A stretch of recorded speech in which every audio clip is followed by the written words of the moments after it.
ठाकुर जी हाँ सब गोप बालकन को विस्मय भयो कि ठाकुर जी की स्तुति करी, देवता ने पुष्पवृष्टि करी और जो तामस और राजस जो देव हते उनने अपनो हर्ष बाजा बजा के यानी नगारा और शंख बजा के अपनो हर्ष प्रकट कियो, अपनी स्तुति के रूप में अपनो हर्ष जो है वो यहाँ ऐसे प्रकार से प्रकट कियो। और ये सब देख के बालकन को गोप बालकन को जो विस्मय भयो तो अकेले बता रहे हैं कि जैसे प्राण निकल जावे सो अचेत हो जावे देह, ऐसे प्रकार से जब ठाकुर जी में गए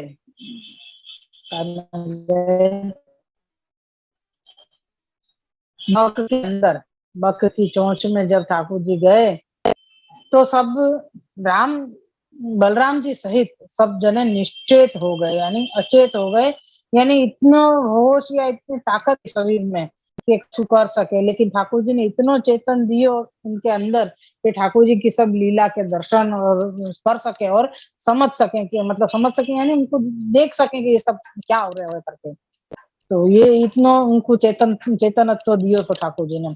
फिर जब ठाकुर जी बक के अंदर से निकल के बक को मार के और पुष्पवृष्टि और स्तुति और नगारा शंख आदि सब बाजा वाजा सबको सब कार्य पूरा हो गयो और तब तक वो सारे अचेत होके और सारे बालक और बलराम जी सब देखते रह गए और देख रहे हैं और कुछ उठ नहीं रहे हैं कि अरे चलो ठाकुर जी बाहर आ गए तो हम उनको जाके मिल रहे हैं, ऐसा कुछ भी नहीं कर सके वो क्योंकि बिल्कुल अचेत की तरह ही पड़े थे।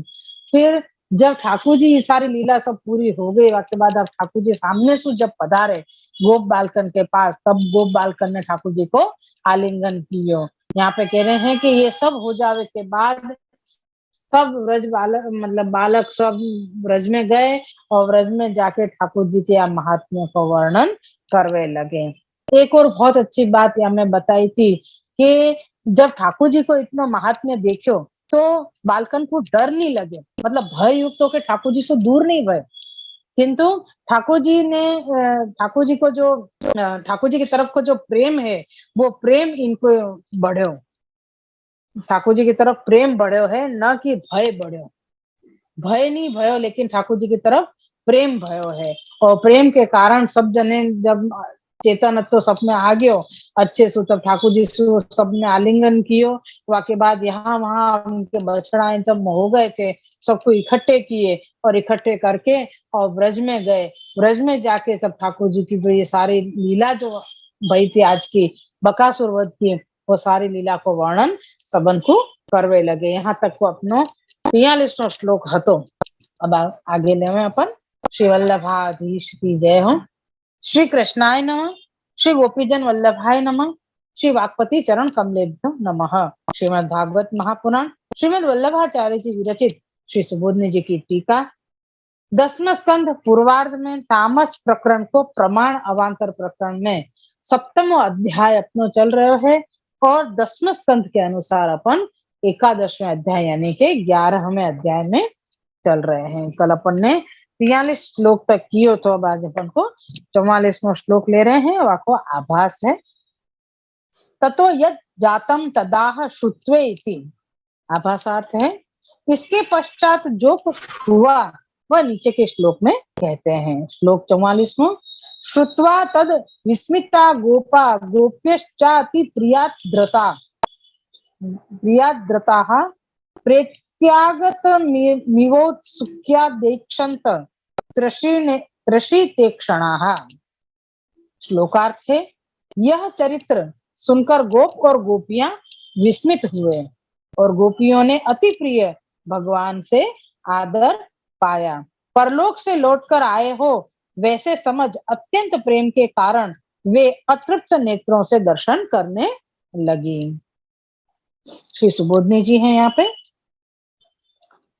जब सारे बालक ब्रज में आ गए, गौचारण करने के लिए गए थे, बछड़ा चरावे के लिए, वहां से जब घर पे आ गए, घर वहां आके ब्रज आवे के बाद सबन ने ठाकुर जी की लीला को जो महात्म्य जो आज को भयो तो वो वर्णन कियो। ब्रज में क्या क्या भयो तो बकवध आदि लीलाएं सब ठाकुर जी की जब सुनाई तब सब ये चरित्र सुनकर गोप और गोपियां जो भी हते, उन सबको बहुत विस्मय भयो। और ठाकुर जी परलोक से वापस आए हुए ऐसो मतलब आप अनुभव उनको मतलब भयो ऐसो कि वो ठाकुर जी वहां से लौट के आ गए हैं। तो अत्यंत प्रेम के कारण अतृप्त नेत्रंशु ठाकुर जी को देखने लगे। फिर सुबोधनी जी हैं, तद बकवधम श्रुत्वा गोपा गोप्यश्च विस्मिताः गोपीनां विशेष माहा अति प्रिया द्रता इति। अति प्रियेण भगवताद्रताः प्राप्तादराश्च जाताः। यहाँ से लेके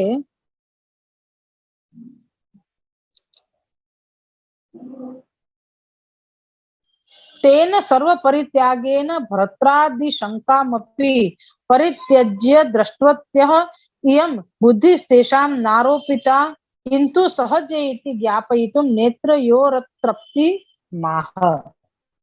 यहाँ तक की श्री सुबोधनी जी हैं। व्याख्यार्थ है या कि वह बक के वध की लीला सुनकर गोप और गोपियां अचंभे में पड़ गए। गोपों से गोपियों के लिए विशेष कहते हैं कि भगवान ने गोपियों का आदर सत्कार किया। इससे गोपियां भगवान का परम प्रेम पूर्वक दर्शन करने लगी। गोपियां किस प्रकार अपने अति प्यारे को देखने लगी, तो इसको बताने के लिए श्लोक में औत्सुक्यात शब्द दिया है, जिसका अर्थ उत्कंठा, प्रिय के मिलने के लिए अंतःकरण में बेचैन रहे ऐसी चाहना से देखने लगी, जिससे नेत्र अतृप्त ही रहे। यानी ठाकुर जी के कितने भी दर्शन करो फिर भी संतोष नहीं हो, ये हो कि बस और दर्शन करते ही रहे। तो यहाँ पे गोपी जनन के ने जब ये ब्रज के गोचारण लीला के बाद में जब बकासुर के वध की जो लीला सुनी तो विस्मय भी भयो और आश्चर्य के साथ यहाँ पे ये मतलब भयो कि ओहो, कि ठाकुर जी को जो सतत हृदय में ठाकुर जी के दर्शन करने की जो इच्छा है, वह इच्छा के कारण जा प्रकार सु मतलब इच्छा सु और अतृप्तता हृदय में है कि ठाकुर जी के कितने भी दर्शन करो, ठाकुर जी के वाणी ये सुनो, ठाकुर जी की लीलाएं, फिर भी अतृप्तता ही रहे है। तो यहाँ पे ऐसी बताई तो कह रहे हैं कि ये चीज क्या बतावे है, ये जो अतृप्तता है अपन को है ना कि भाई अपन कोई को कितनी देर तक देख सके, 2 मिनट, 5 मिनट, 10 मिनट, आधा घंटा, 1 घंटा, कितनी देर तक अपन देख सके। और वो इतनी देर देखने के बाद अपन क्यों हो जाए कि बस हो अब अभी नहीं, अब अभी कितने दिन तक नहीं मिलना है, कितने दिन तक नहीं देखना, वो सब कुछ अपन जान ले। लेकिन ठाकुर जी के दर्शन करे तो अपन मंगला के दर्शन भी करें, अपन श्रृंगार के दर्शन भी करें, अपन राजभोग के दर्शन भी करें, भोग संध्या के करें, उत्थापन के करें, और फिर अपन जो या में क्या कहें शयन के दर्शन भी करें। तो दर्शन करने के लिए अपन को कोई भी प्रकार को अपन को यूं नहीं होगा कि अरे सवेरे तो करे थे, अब अभी दर्शन करे जाए क्या जरूरत है, ऐसा अपन को नहीं होगा। तो वो क्यों नहीं होवे, तो वहां पे बता रहे हैं यह प्रेम की पराकाष्ठा है। यानी ठाकुर जी से प्रेम है अपन को, तो अपनी ये पराकाष्ठा है कि कितने भी ठाकुर जी के दर्शन कर लो पर अपन को तृप्ति नहीं होवे है। पद है ना, कमल मुख देखत तृप्ति न उपजे, ठाकुर जी के दर्शन करते रहे मैं फिर भी तृप्ति नहीं हो गए है।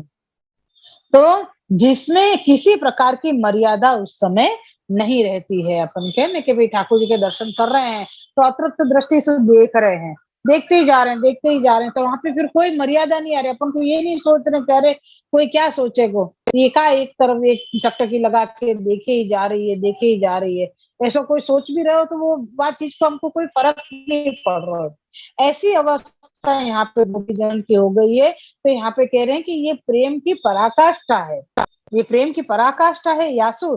इस प्रकार का कहना अश्लील होते हुए भी सुखदेव जी ने पामरों की बुद्धि इस प्रकार की होती है, इसको बताने के लिए कहा है। यहाँ पे कह रहे हैं कि अगर ऐसी चीज है तो यहाँ पे सुखदेव जी को यहाँ वर्णन नहीं करना चाहिए या चीज को, कि भी वो एक स्त्री है जो ने वो आपको देखे जा रही है पुरुष को या कैसे। तो यहाँ पे कह रहे हैं गोपी जन है तो ठाकुर जी को निहारे ही जा रहे हैं, अतृप्त नेत्रों से देखे ही जा रहे हैं, तो सामने वाला ये सोचे कि अरे ये क्या है, इनको देखे ही जा रहे हैं करके। तो ऐसा हुआ तो यहाँ पे ये चीज को वर्णन सुखदेव जी को नहीं करना चाहिए, तो भी सुखदेव जी ने यहाँ पे कियो, तो कह रहे हैं कि क्यों कियो, तो कहें कि ठाकुर जी के लिए जो प्रेम है गोपी जन को, वाकई यहाँ पे पराकाष्ठा हो गई है कि वो ठाकुर जी को कितनों भी दर्शन करें वो अतृप्त हैं। ऐसे ही ये पामर को मतलब है अधम जीव, यहाँ पे इनको अधम जीव बताए हैं कि पामरन की बुद्धि ऐसी ही होवे है, ये बतावे के लिए यहाँ पे ये प्रकार दिखायो है। यानी जैसे कहवे ना कि ब्रजभक्त जो हैं आहिर आहिर जाति के में ब्रजवासी के, तो के मूढ़मती हुए, तामस तो है ही, ये तो अपन ने शुरू में ही देख लियो ऋषि आचार्य जिनके, ये अपन पढ़ भी तामस प्रकरण ही तो पढ़ रहे हैं अपन, और शुरुआती अपन ने तामस प्रकरण से मतलब भाई है या 10वें स्कंद की, तो ये तामस तो वैसे भी अधम कहवा में है। तो कह रहे हैं कि इनके लिए तो फिर क्या प्रकार से ठाकुर जी को तरफ प्रेम होनो, ये यहाँ पे मुख्य बात बताई है कि इनको इतना गोपी जन को ठाकुर जी के प्रति प्रेम है कि वह प्रेम की पराकाष्ठा हो गई कि ठाकुर जी के दर्शन करते करते भी उनको कहने के तृप्ति हो गई, अगाव ही नहीं कभी, यूं संतोष नहीं होगा कभी। तो ऐसी यहाँ पे कह रहे हैं कि भाई ये लोग ऐसे ही हैं, जैसे हठी के है ना, तामसी लोग हठी हुए हैं, तो वो प्रकार है कि भाई अब हमको प्रेम है तो इनसे ही है, अब या के लिए हम कुछ भी करें, हमको चारों तरफ की कोई मर्यादा से कोई लेनो देनो नहीं है, कि हमको ऐसे नहीं देखना चाहिए, हमको पर्दा में घूंघट में रहना चाहिए, या ये तो अपने काम के हर कोई आके ठाकुर जी को देखते रहे, ऐसा सब नहीं होना चाहिए। तो ये कोई भी प्रकार की मर्यादा यहाँ पे कहीं पे नहीं रहे। उस समय गोपियों के प्रेम की पराकाष्ठा हो गई थी, जिससे उन्होंने सबका त्याग कर दिया था। अतः पति आदि क्या कहेंगे, इस प्रकार की शंका को मन में न लाकर देखती गई। कही ना कि वो एक ऋतु जो ज्ञाता है गोपीजन, तो वो उनके लिए तो ये पर पुरुष ही है, तो भी फिर वो उनको ऐसे प्रकार से एक टकटकी लगा के देख रहे हैं, तो समाज क्या कहेगो, पति क्या कहेगो, ये कोई भी प्रकार की मर्यादा को उनको ध्यान भी नहीं रहे और उनने उनकी परवाह भी नहीं करी। तो ये ठाकुर जी की तरफ उनको प्रेम है। सो उस यह उनकी देखने की बुद्धि किसी कारण से नहीं हुई थी, ये और कोई कारण नहीं तो कि वो ठाकुर जी को देखे जा रहे हैं, किंतु स्वाभाविक ही थी। क्यों स्वाभाविक थी, क्योंकि उनसे प्रेम कर रहे हैं तो वो स्वाभाविक रीत से ही प्रेम बता रहे हैं, वो प्रेम को जतावे के लिए कोई अलग से कोई कार्य नहीं करना पड़े, अपने आप ही ये कार्य हो रहे हो। यासु कह रहे हैं कि ये सब स्वाभाविक ही थी, इसलिए कहा है कि नेत्रों की तृप्ति नहीं हुई, यहाँ पे नेत्रन की तृप्ति नहीं भई है, संतोष नेत्रन को नहीं भयो, यासु ठाकुर जी को एक टक देखे ही जा रहे हैं। ये 44वां श्लोक अपने यहाँ पे पूरो भयो। बहुत सुंदर प्रेम की पराकाष्ठा, यानी जीव कितनो भी अधम क्यों ना हो, लेकिन अगर ठाकुर जी सुप्रेम है वाकू, तो फिर वाकू कोई मर्यादा की, समाज की, कोई भी प्रकार की वाकू परवाह नहीं होवे है। मतलब ये स्वाभाविक, वो कोई सोच के नहीं करे कि मेरे को अब मेरे समाज को कछु विचारनो नहीं है, या मेरे समाज को कहो मुको करनो नहीं है, मेरे घर वाले इनको कहो मुको नहीं कर, ऐसा सब सोच के नहीं होवे, अपने आप ही स्वाभाविक ही रीत से ये कार्य हो जाए। यासु यहाँ पे ये चीज बताई है कि भाई ये प्रकार से ठाकुर जी की तरफ जो प्रेम है, बाकी यहाँ पे पराकाष्ठा बताई गई है। अब आगे ले में 45वां श्लोक, आभासे तत्श्रुत्वा विमर्श कारणाम नंदादीनाम यद जातम तदग्ने वक्तुम तेषाम विचार माह त्रिभिरहो इति। आभासार्थ है, यह सुनकर विचार करने वाले नंदादिकों के जो विचार हुए, उनका निम्न 3 श्लोकों में वर्णन करते हैं। ये गोपी जनन की दशा बताई, अब गोपजन जो आते उनने क्या विचार्यो और क्या सोचो क्या देखो, तो वो 3 श्लोक में आ रहे हैं। श्लोक 45वां है, अहो बतास्य बालस्य बहवो मृत्यवो भवन अप्यासिद विप्रियम तेषाम कृतपूर्वम यतो भयम। श्लोकार्थ है, अहो अरे खेद है कि इस बालक के ऊपर बड़ी बड़ी बहुत घातें आई, परंतु जो जो घात करने आए उनका ही अनिष्ट हुआ, क्योंकि पहले इन्होंने उन्होंने दूसरों को भय उत्पन्न किया है। यहाँ पे गोप जन को क्या प्रतिभाव भयो, जब बालकर ने आके ब्रज में ये सारी महात्म्य ठाकुर जी की लीला सुनाई कि आज बकासुर आयो तो और वाको वध ठाकुर जी ने या प्रकार से कियो कि ठाकुर जी के मुख में भी चले गए थे, फिर वापस वाने बाहर निकाल दियो, और वाके बाद उनने कैसे चीर दियो बक को, और पुष्पन की वृष्टि कैसे देवता ने करी, स्तुति करी, वो सब कुछ यहाँ पे वर्णन कियो। तब गोपी जनन ने ये सोचो कि अरे ठाकुर जी इतने श्रमित होते भाई यहाँ पे आए, और मतलब अब परलोक से लौट के आए हैं, तो जैसे यूं एक बस कि अब हमको छोड़ के मत जाइयो, ऐसी जो पराकाष्ठा प्रेम की हो रही है, यूं करके वो दृष्टि से विनती कर रही है। गोपीजन सब दृष्टि अपने नेत्रों से विनती कर रही है कि प्रभु अब हमको छोड़ के मत जाइयो, यूं करके विनती कर रही है। एक टक देखे ही जा रहे हैं ठाकुर जी को। तो ये गोपी जनन की स्थिति यहाँ पे अपन को ऊपर 44 श्लोक बताई।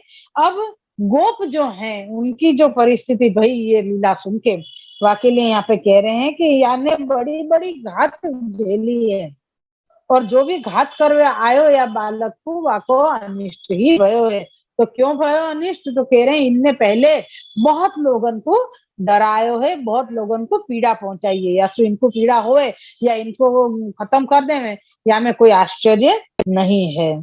श्री सुबोधनी जी ले में अपन तामसा आहु रही इति अहो इत्याश्चर्ये एकस्यैव बहव उपद्रवा इति बते इति खेदे स्वस्य तादृशम दूरदृष्टमिति अस्यैव बालस्य किमपि तत्र हेतुं कल्पयन्ति कृतपूर्वयतो भयमिति यो हन्ति स हन्यत् इति न्यायाद् भयं तु कृतपूर्वं भवति स्वयं चेदन्यस्मै करोति तदा प्राप्नोति भगवांस्तु न करोति ते तु कुर्वन्ति इति तेषामेव भयम उचितम। ये पूरी श्री सुबोधनी जी छोटी सी 38 अपन ने ले ली यहाँ पे। यह की व्याख्यात है। एक श्लोक में तामसों के विचार कहे हैं। तामस कहते हैं कि आश्चर्य है। अपन ने देखो ना कि गोप जो हैं बड़े, उनके वर्णन 3 श्लोक से किए गए हैं। तो हमें पहला श्लोक तामस के लिए बतायो है, फिर मेरे को लगे दूसरो श्लोक शायद राजस को होगा, फिर सात्विक को ऐसो कछु होगा। तो पहला श्लोक तामस के लिए बता रहे हैं कि तामस जो गोप हैं वो क्या विचार कर रहे हैं या लीला को या महात्म्य को सुन के। तो तामस कहते हैं कि आश्चर्य है कि एक ही बालक को इतने उपद्रव प्राप्त हुए हैं, यह दुख की बात है। अपने पूर्वकृत कर्मों से बनी अदृष्ट ही इन दुखों का कारण है, यानी हमारे ही कोई ऐसे न अदृष्ट जो हमको नहीं पता है या हमने नहीं देखे हैं, ऐसे हमारे कोई ऐसे कर्म हैं जाके कारण ये दुख आ रहे हैं। इस प्रकार पुनः पुनः दुख होने के कारण की कल्पना करते हैं कि जिन पूतना आदि दैत्यों ने इस बालक के अनिष्ट की पहले इच्छा की, उनका ही अनिष्ट हुआ, इस बालक का तो कुछ अनिष्ट नहीं हुआ। यो हंति यो हंति सहन्यते नो यो हंसी हलती है कि हंसी है।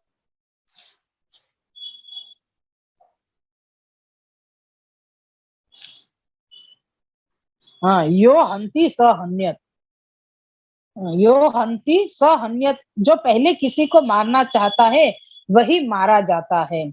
इस न्यायानुसार भय बुराई तो पूतनादिकों ने प्रथम किया, इससे उस बुराई यानी भय ने उनको ही नाश किया। फिर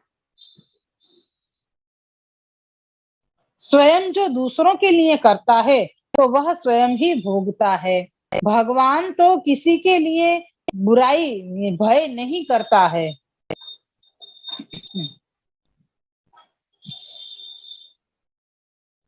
वे जो करते हैं तो उनको भी भय बुराई होना योग्य है।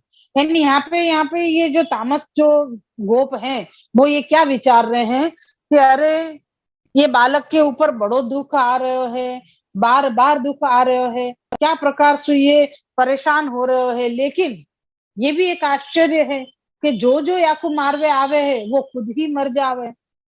जो जिनने भी ठाकुर जी को कृष्ण बालक श्री कृष्ण को घात पहुंचावे की कोशिश करी है, उन सबन को यह घात हो जाने वो सब भी मर जावे हैं, उनको उन्हीं को नाश होवे। तो क्या ऐसा क्यों होवे है? तो कह रहे हैं कि जैसे पूतना बालक कृष्ण को मारवे के लिए आई, तो बालक के लिए मतलब ऐसो मारवे को विचार करके करवे के लिए करके आई, तो क्या भयो कि ठाकुर जी ने वाकू मार दियो, यानी काल ने वाकू मार दियो, यो सब विचार कर रहे हैं।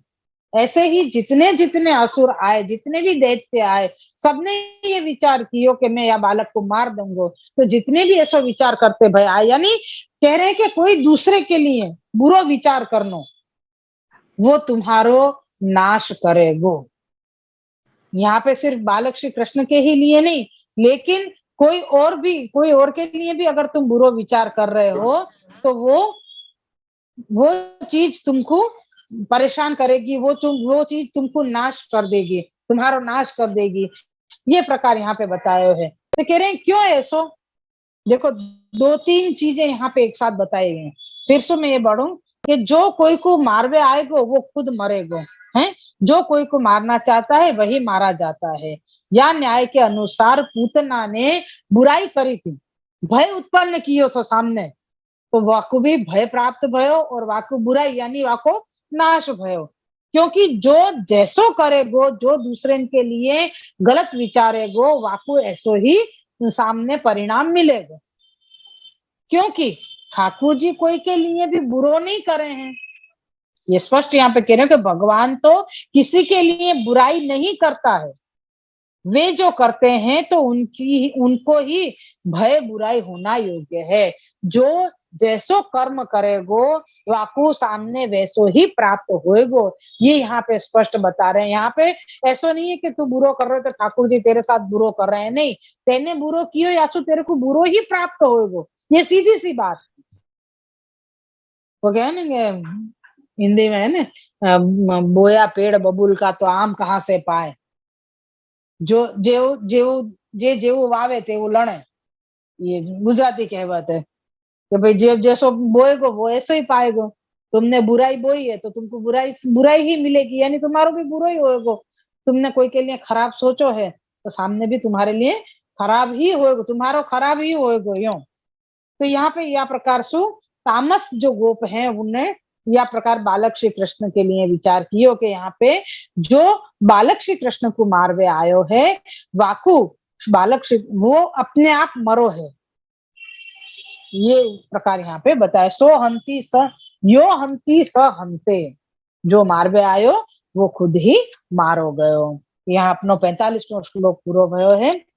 46वां श्लोक ले ले में अपन थोड़ो श्लोकार्थ तक लेंगे, फिर समय रहो तो आगे भी लेंगे, क्योंकि आप भाव व्याख्यार्थ और सुबोधनी जी थोड़ी बड़ी है। आभास ले लें।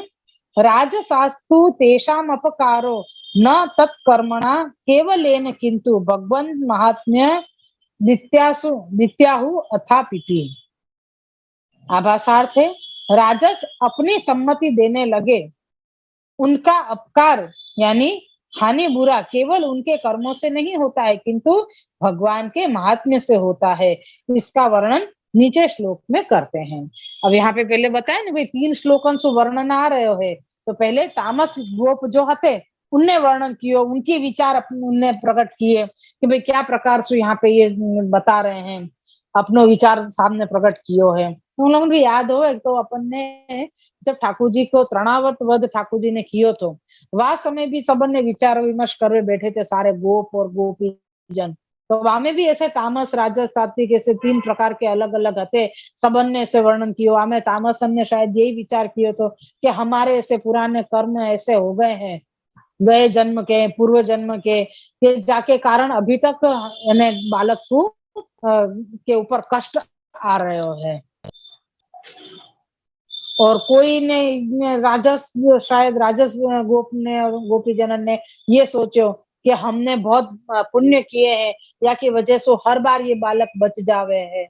और कोई ने ये सुनी कि भाई सोची कि भाई नहीं, ये तो पाप रहित है, यासु याको वा हिसाब सु कार्य हो रहे हो है। यानी अलग अलग प्रकार सु सब राजस तामस सात्विक संबंध के अलग अलग प्रकार के यहाँ पे विचार जो हैं वो यहाँ पे प्रकट हो रहे हैं। तो तामस गोपन ने तो ये विचार कर लिया कि ये हमारे कोई ऐसे अदृष्ट जो अपराध हैं वाके कारण ये बालक को बार बार दुख आ रहे है, लेकिन जो बुरो करवे आएगो वाको बुरो हो रहे है, ये हमने यहाँ पे देखियो। अब राजस भक्त क्या कह रहे हैं, राजस गोप जो है वो क्या सोच रहे हैं, वाको वर्णन अब यहाँ पे 46वें श्लोक में आ रहे हैं। तो श्लोक है 46वां। अथाप्य भी भवन्त्येनम नैव ते घोर दर्शनाः जिंगासये नमा साध्य नश्यन्तो यज्ञो पतंगवत। श्लोकार्थ है, यद्यपि वे दैत्य घोर दर्शन यानी जिनके दर्शन मात्र से भय होता है, यद्यपि वे घोर दर्शन थे, शब्द क्या है, यद्यपि वे घोर दर्शन थे। तो कौन घोर दर्शन थे, तो कह रहे हैं दैत्य जिनको देखो से भी डर लगे, ऐसे जो दैत्य थे तो भी इस बालक को हरा नहीं सके। अपन भी इतने बड़े भी अगर उन दैत्यन को देख ले में तो भी अपन डर जावे, ऐसे हैं वो दैत्य, ऐसे हैं, फिर भी इस बालक को हरा नहीं सके, ऐसे भयंकर दैत्य थे, फिर भी वो दैत्य या बालक श्री कृष्ण को हरा नहीं सके, डरा नहीं सके तो बहुत दूर की बात है, हरा भी नहीं सके। तो मारने की इच्छा से इसके पास आए, किंतु जैसे पतंग दीपक को बुझाने आते हैं किंतु स्वयं ही नष्ट हो जाते हैं, वैसी दशा इन दैत्यों की भी हुई, अर्थात स्वयं नष्ट हो गए। अब यहाँ पे दृष्टांत दियो है कि जैसे ये भयंकर दैत्य हते, देखने से भी अपन को डर लग जावे, फिर भी ऐसे जो दैत्य हते, फिर भी इनके कारण भी ऐसे दैत्य सु भी वो दैत्य ठाकुर जी को, बालक श्री कृष्ण को हरा नहीं सके। और जब ठाकुर जी को मारने की इच्छा से आए, बालक श्री कृष्ण को मारने की इच्छा से आए हैं, तो स्वयं ही नष्ट हो गए। तो कि कैसे वहां पे दृष्टांत दे रहे हैं कि दीपक के ऊपर पतंगा जो हुए, यानी वो पतंगा दीपक के बुझावे के लिए आवे लेकिन वो खुद जल जावे, तो ऐसे यहाँ पे दैत्य ठाकुर जी बालक श्री कृष्ण को मारवे आयो तो लेकिन वो खुद ही नष्ट हो गए। यहाँ ये प्रकार अपनो ये अर्थ यहाँ पे श्लोक को पूरा भयो है। श्री सुबोधनी जी अपन अब कल लेंगे और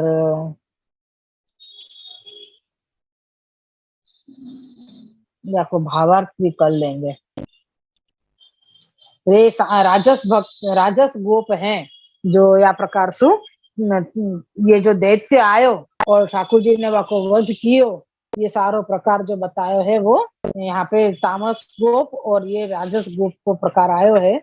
और वाके पहले अपन ने जो 44वां श्लोक पूरा कियो, गोपी जनन को प्रकार बतायो, 3 श्लोक लिए हैं, हमें तीसरा श्लोक अभी अपना सुबोधनी जी से वापस लेवे को है। कल अपन ने 2 श्लोक पूरे किए, 44वां नहीं 44वां और 45वां। तो यानी गोपी जनन को और गोप जनन को आके जो वृत्तांत, जो महात्म्य, जो चरित्र सुनायो, वहां में गोपी जने कैसी हो गई, जैसे कोई ठाकुर जी परलोक से वापस पधारे हुए और वह समय में ठाकुर जी को ये देखे कि अब प्रभु अब हमको छोड़ के मत जाइयो, ऐसी विनती करते भय, यानी ऐसा भाव हृदय में क्यों हो, ठाकुर जी तो बड़ी मुश्किल से वापस पधारे हैं, कहीं वापस हमको छोड़कर नहीं चले जाए, ये सोच के वो अपलक ठाकुर जी को दर्शन करे ही जा रही हैं। तो वो उनके प्रेम की पराकाष्ठा है, आसपास की कोई मर्यादा उनको दिख नहीं रही है। क्यों, न समाज दिख रहा है, न पति दिख रहे हैं, न घर वाले दिख रहे हैं, लेकिन वो ठाकुर जी को टकटकी लगा के दर्शन कर रहे हैं। तो ये उनको स्वाभाविक ही कार्य है, कोई सोच समझ के किए वो कार्य नहीं है कि नहीं मेरे को कोई की परवाह नहीं है, मैं ये सोच के अब मैं देखो ठाकुर जी के दर्शन करती रहूं भले कोई मुझको कछु भी के, ऐसा नहीं हो, वो अपने आप सहज ही हो रहे है, सहजता से ठाकुर जी के प्रति उनकी जो प्रेम है वो बाहर प्रकट हो रहे है। तो गोपी जनन को ये प्रकार हतो और फिर गोप बालकन ने ये विचार, गोप जन जो गोप हते उनने जब ये सुनी तो वहां में जो तामस गोप हते उनने ये बतायो कि भाई ये हमारो कोई अदृष्ट ऐसो अपराध है जाके कारण या बालक के ऊपर बार-बार दुःख आ रहे हैं, बार-बार या के ऊपर घात आ रही है। लेकिन वो घात आ रही है तो जो मारवे आ रहे हो है, वो खुद ही मर जा रहे हो है। ये विचार करके और ये सब देख के उन लोगों ने अपनो विचार-विमर्श या प्रकार सु रख्यो। अब राजस लोग ये कह रहे हैं कि भई भले देखने में भी डरावने हैं ये सब दैत्य, लेकिन जो भी जब भी बालक श्री कृष्ण के सामने आए तो इनको बालक को हरा नहीं सके और जैसे दीपक को बुझावे के लिए पतंगा आवे और पतंगा खुद जल जाए, दीपक को कुछ नहीं बिगड़े। ऐसे ही यहाँ पे बालक श्री कृष्ण को मारवे के लिए आए हुए दैत्य खुद नष्ट हो गए, लेकिन उनको बालक श्री कृष्ण को कुछ भी बाल भी बांका नहीं भयो। तो ये यहाँ पे प्रकार बताया है। श्री वल्लभाधीश की जय हो।